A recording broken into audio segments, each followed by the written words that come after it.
All right, our word of the day today is effigy. Look at life, Jason, please. Statue or model. Homo sapien, our antonym. We'll be created with our antonyms here in a second. The woman torched an effigy of her cheating husband. So she created it, made a model of him, had that built up frustration and emotion, lit on fire. Right? Diffusing. We call that displacement in Freud's psychosexual defense mechanism terms. Right? More defense mechanism. Displacement. She's displacing all of her built up energy and frustration out on something else. In this particular case, the effigy that she created to represent her husband. Statue, model. We got one more. Synonym. Miss Bree? Structure. A structure. All right. A structure. I think of bobblehead dolls, right? Bobbleheads, figurines, those type of things. Think of Dwight Schrute, got his bobblehead. Potter's Beach. Miss Fair? A noun. It is a noun. So it's tough with nouns, but I think we can come up with at least one antonym. Sometimes advertisements, they stress this when they're trying to sell the product, saying that they were the first to come up with it, so they give it a word begins with an O. We have the, what? Original. Right? So it's not a statue, it's not a model, it's not a replica, it's the original. We have one more that you guys can come up with. Maybe you're thinking a little bit differently than what I think. Just challenge to come up with nouns and antonyms. Last one that we came up with so far is the real deal, right? We made it a hyphen word. It's the real deal. It's not a statue or something like that. It's the real deal. You ever seen these things before? Yeah? First time I came across one of those, I was in Nashville. They have the Opryland Hotel. You guys ever been to Opryland Hotel? Yeah? And so, it used to be safer than what it is now. I've heard it's gotten pretty dangerous the past couple of years. But there was this person that was on stilts, and they were like this vine, like a some type of plant. And the Opryland Hotel is huge and it's massive, right? And they got these large open areas, just filled up like water fountains and gardens and stuff like that. So I was walking through, thinking it was just regular stuff, and then the guy started moving next to me. It did freak me out, kind of like that guy. I didn't fall down, but freaked me out pretty good. All right, what are we doing with our writing? We are doing some numbers. That's not what I wanted. Got a couple rules. You need to put a number in your writing this week, and the rules with numbers vary depending upon the context you're writing in. MLA's got some certain rules. APA's got some certain rules. We're going to use these as our basis. Okay. If the number is less than 100, we're going to spell it out. So if the number is 8, you spell it out. If it's 88, you spell it out. If it's more than 100, like a specific number like this, 452, you're going to write it out with numbers. If it's more than 100, however, it's a whole number, like 500, we're going to spell it out with letters. So 1,000, letters. 1,000,000, letters. Okay. However, if it's less than 100 and it's a percentage, fraction, date, time, address, or decimal, I don't have decimal up here, we're going to write it out with numbers. Nobody likes to write out 4.52, right? 4 and 52 100ths.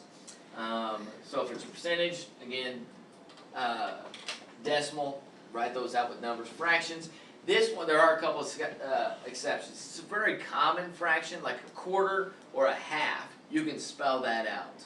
Everybody understand that? Quarter, half. If you got 7/16, you don't want to spell that one out. Okay? So you have to incorporate a number into your writing. I came across this last night, and I thought it was interesting. Applied to our classroom context here. You remember we talked about evolutionary psychology? And then we had that awkward question where I had everybody share. I said, what's the number one characteristic quality that you're looking for in your significant other? So this relates specifically to that. But want to ask, who's the evolutionary psychologist focused on mate selection? Anybody remember his name? David Buss. Alright. What do humans really want in a long-term partner? And how much of what we want is influenced by culture as opposed to being innate? In a new report out of Swansea University in the United Kingdom, researchers got 2,700 college students from 5 different countries, 3 from Western cultures, 2 from Eastern cultures, to progressively narrow down which characteristics were most important to them in a lifetime mate. For men and women from both cultures, the most important trait, hands down, was kindness. So, when I told you you were lying, maybe. Says lead author and psychologist lecturer Andrew G. Thomas. After that, there was a split by gender across cultures. Men said that they valued physical attractiveness, like we mentioned, while women prioritized financial stability. So what we said was not too far off the mark. Okay? After kindness. But there were international nuances too. Western partners tend to desire humor more than those from Eastern cultures, who leaned a little bit more towards religiosity and chastity. Western women also valued mates who wanted to have kids. Thomas attributes this to higher use of contraceptives in their countries, which makes childbearing more of a matter of choice. All right, that's our sentence context today. Think about David Buss, mate selection, gold digging. Make sure you got a number in there. Make sure you got effigy in there as well.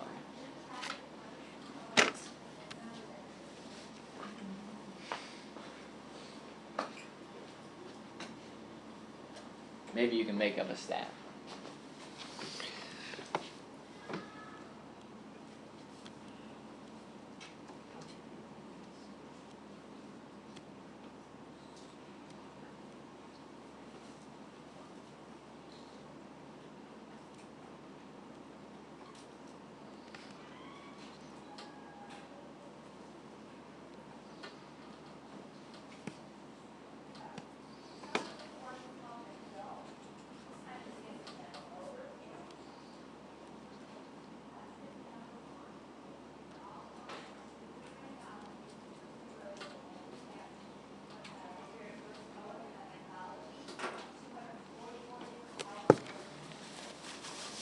All right, let's take a moment to share. Person in front of person behind you. As you listen to your partner share, pick out that number, and then you need to tell them whether they need to spell it or whether they need to use numbers.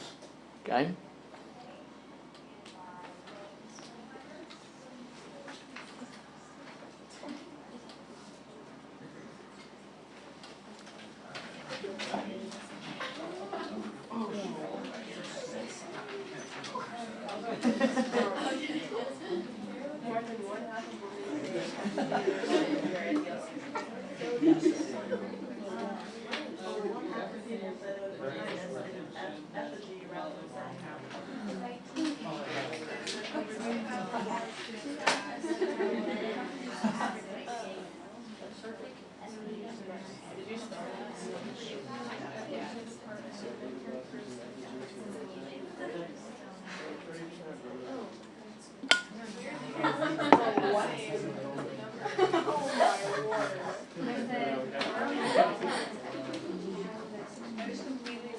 I'd ask Garrett to share, but I think that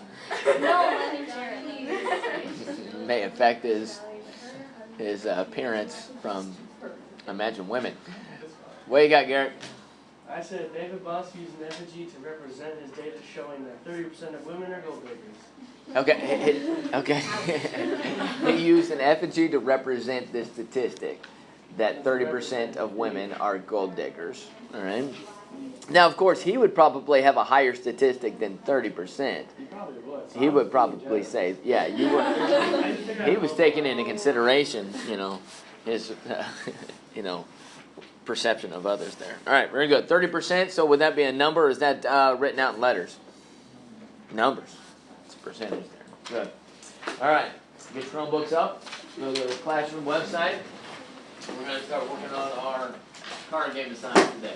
And highlight some of the common mistakes. You want us to And resources. If you would, go ahead and pass that forward. Jason, you go around and collect that for me, please. The bell work assignment. Thanks for reminding me.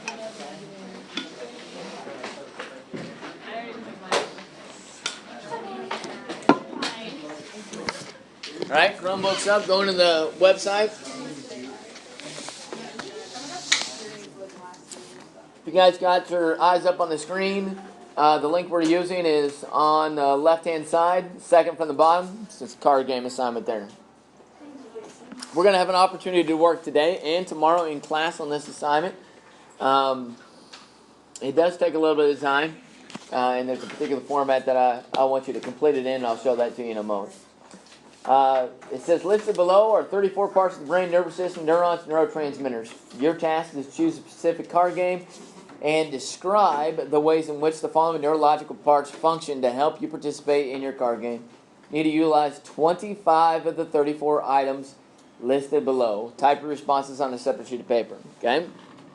All right. First thing, I'll allow you to expand beyond a card game, and you can include a board game if you would like to do that. I think that'll still work there. Okay? So it could be a board game. The other item that I want to add to it that's not listed here in the direction, I will allow you to have one food item and one drink item in your context that you are visualizing that you're a part of here. Sound good? Because sometimes that can help you to incorporate a couple of other items. Now, one thing, it has to be a non-alcoholic beverage. I had some issues a couple years ago. All right? Non-alcoholic beverage. Okay? Yes. You'd be surprised at what kind of responses I get sometimes. All right. Common mistakes. This is not an essay. You are not writing in paragraphs. Sound good? You are writing in bullet points, and I'll show you the format here in just a moment, okay? The other thing that I want you to keep in mind, you are not creating a board game. You're not creating a card game out of, scratch, right? Some students get confused with the previous assignment that we did with the party with the psychologist, and they think that they have to create some conflict here, and they think they have to create some card game in this. You don't. So these are already established card games, already established board games, okay? Just think back to the last time that you played one of these. Just visualize that context, and then use that, okay? All right. Now, the formatting. This is what it's going to look like. You can use the items out of order. So I encourage you to number them, okay? But it doesn't have to be the same number that's on the list here. Sound good? You can change them up. You don't have to put them in that order. You can bounce around, okay? So say that you use the pawns, the first one. What I encourage you to do is write out the function associated with that particular part of the brain or neurotransmitter or part of the nervous system. Write that function first. So sleep and dreaming with the pawns.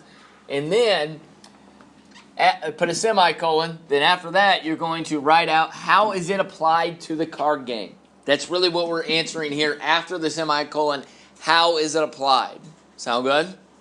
This is the second layer. This is the dig deeper. This is the making the connection. So that's going to help you remember what this is when it comes to the test time next Wednesday. Sound good? This is an assignment that's really a review tool preparing us for the test to get our grades go up. Kind of like our part with the psychologist assignment to help you to better understand the psychologist, better understand the perspective. Hopefully that stuff stuck, and then you were able to score better on your assessment that way. Okay. Now to separate it, how you applied it to the card game, we're going to italicize it. So we're going to mess around with our fonts just a little bit. Okay. So italicize the applications. So in this particular case, you could say, because of my, great night of sleep the night before, and that was made possible because of my pawns, I was able to be excessively attentive and successful in the game of whatever I was playing. Sound good? So it can be a little bit, over the top whenever you write your description. But make sure that you get an application. The more specific that you can be, the better off you are. Sound good? All right, the more specific, the better off. Way students lose points is what they do is when they get to the application, they just restate the function. And if you don't make the application to the card game, then you'll lose points there. Okay, so that's one common mistake. Okay. Trying to think about anything else. Do we have any questions? It's not an essay. Okay.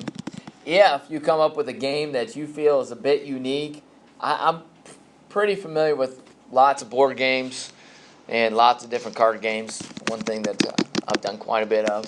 But if you've come up with something that's completely off the wall that you know a lot of people don't know what it is, you may want to write like directions or an overview of the game at the top. Just give me a quick explanation, because that may be helpful in me assessing your. Somebody said something about Shanghai Rummy first hour. Never played Shanghai Rummy before. Okay, so that would be an example. Any thoughts or questions before I let you work today? Oh, resources, right? Actually, some students took pictures of this beforehand. They wanted to use that to help them out here. That's fine. Remember the chart that I gave you that had the difference between the male and the female brain? I gave that to you last week or a couple weeks ago. That's a great tool in completing this assignment. Because on that, I know it does identify the differences between the male and the female brain, but in that chart, it also tells you the function of that part of the brain or that neurotransmitter as well. Okay, so that's a great tool. Now, one problem that students have ran into with this, when they start using the chart, they don't check it with the terms that are on here. The terms that are on the list, up here, the 34 that we have, they're not all on here. There's some new ones on this chart, so you got to make sure that it's on this list. This is the list that we're going off of, not necessarily this list. Everybody good there? So you can use it as a tool to help out. There's that. There's one other tool that I want to share with you before I let you work. If you go back to the biology and behavior tab, and you scroll down, this one right here in the middle, it's the second one down. It says quickly memorize something, the parts of the brain. This video, students have used, and they reflect upon it. They share their insights with. I've never watched it completely all the way through. It's about 15 minutes long, but what this guy does is he gets creative with mnemonics and riddles and different ways of helping you as a student remember the different parts of the brain. He's a lot of dry humor, right? But there's something about the way that he comes up with these connections. Students that watch this and study this video, their test scores go way up. Much higher than the students that don't watch it, okay? So what I'm introducing to you or trying to communicate to you is as you go through this assignment with a card game, you could listen to this. Imagine the functions are in there as he's going through it, and you could do a little bit of both. Knock the video out and use it for your card game assignment at the same time. Sound good? So 2 really good resources to help you out with this assignment. I'm going to go ahead and let you guys go ahead and get started working then. If you come across anything, don't be afraid to raise your hand and ask. You have today and you have tomorrow to work on this in class.